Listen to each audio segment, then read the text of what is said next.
From 40 knots to 0 in a matter of seconds, this fire support boat can stop in merely a boat length.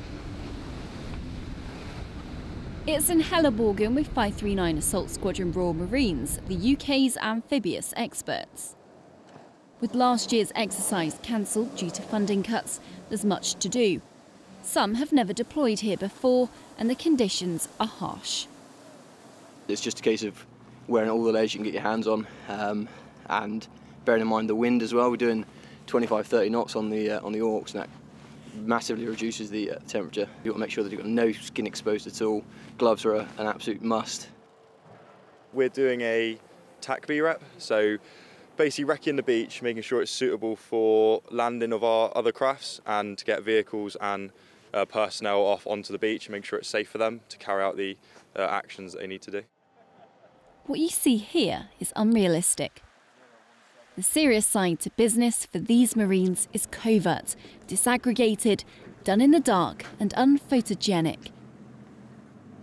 But before they can train like that, they need to start with the basics, and that's done in the daylight. It's mega tactical, so it'll all be done at night, no lights on at all, as quiet as you can. Comes with its challenges, and also leaving ground signs is a big one. So this beach is not too bad with the stones, but obviously if it's a sandy beach, you can leave footprints everywhere.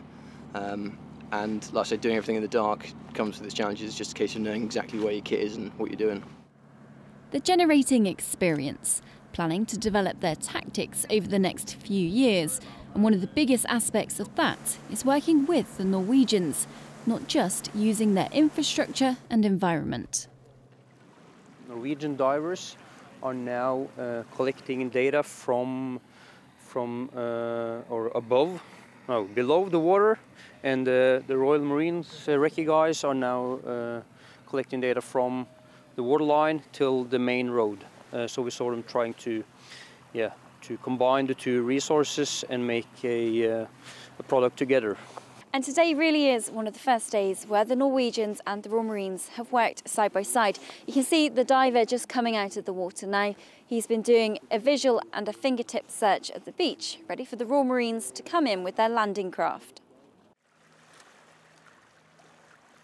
The good thing about diving is it's never colder than 1 degree in the water. It's never windy. So it's right now it's maybe 0 degrees right now. They would still be able to do this if it was 30 minus. It will just be worse for the guys on land, but the diver would have pretty much the same.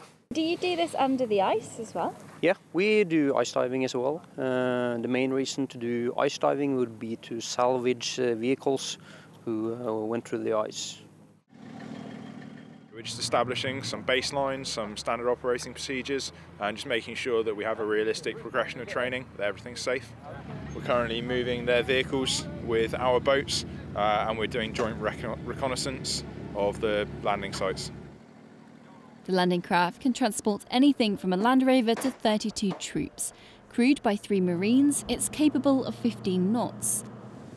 The offshore raiding craft are much faster at 40 knots. One variant can carry both the GPMG and 50 cal machine gun, the other up to 8 Marines. The smaller Zodiac's ideal for the more covert insertions. Importantly, the craft are air portable, meaning the squadron can deploy anywhere. 539 offers a unique capability to UK defence. We're the only conventional forces who are both trained as Commando infanteers and as craft operators.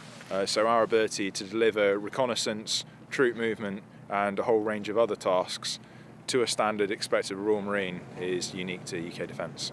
They'll be part of the 1,000 troops the government has promised to Norway for the next 10 years, integrating into Norway's defence plan. But they're not the only bootnecks on exercise in the Arctic. Further inland is Charlie Company of 40 Commando.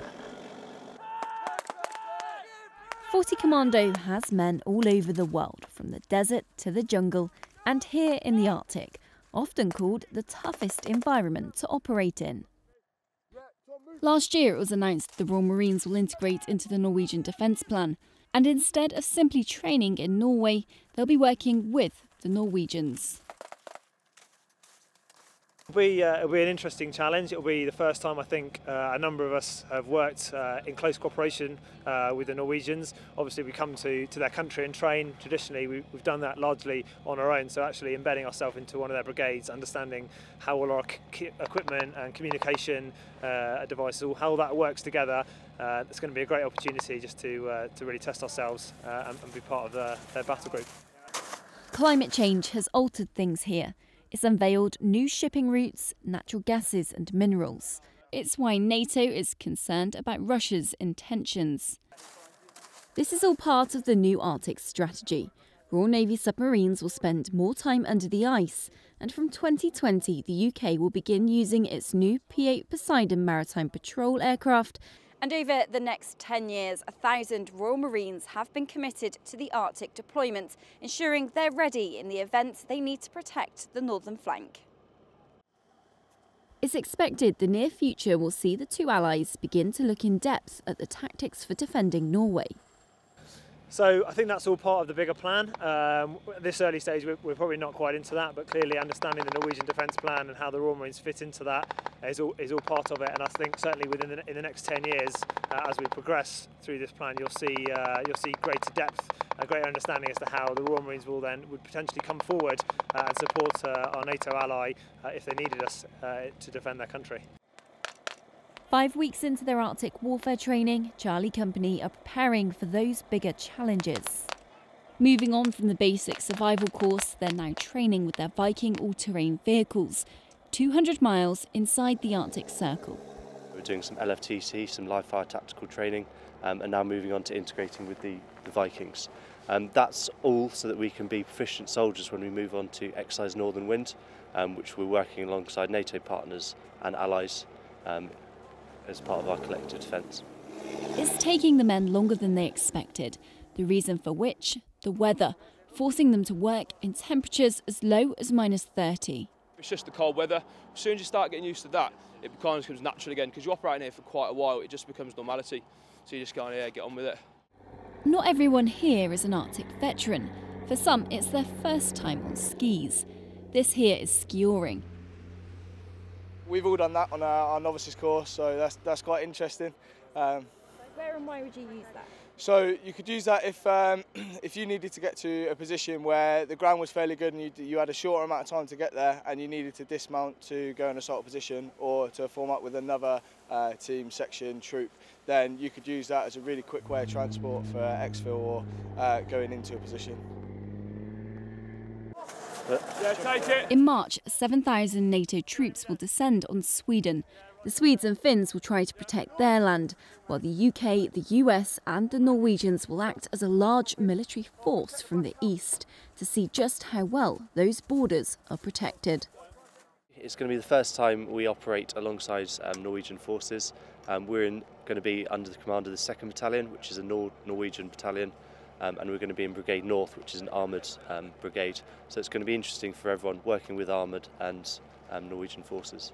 If the worst was to happen, then we would be fighting in these climates. So going into a big level exercise like that with the people who live here, who work here, who've always excelled fighting in this environment, to see how we fare will be, I think, really interesting. Good, it should be good exercise. It'd be nice to use the Vikings, get out there and do some good training. So yeah, looking forward to it. The lessons from that taken forward to next year, when the bigger UK Arctic exercise, Cold Response, begins.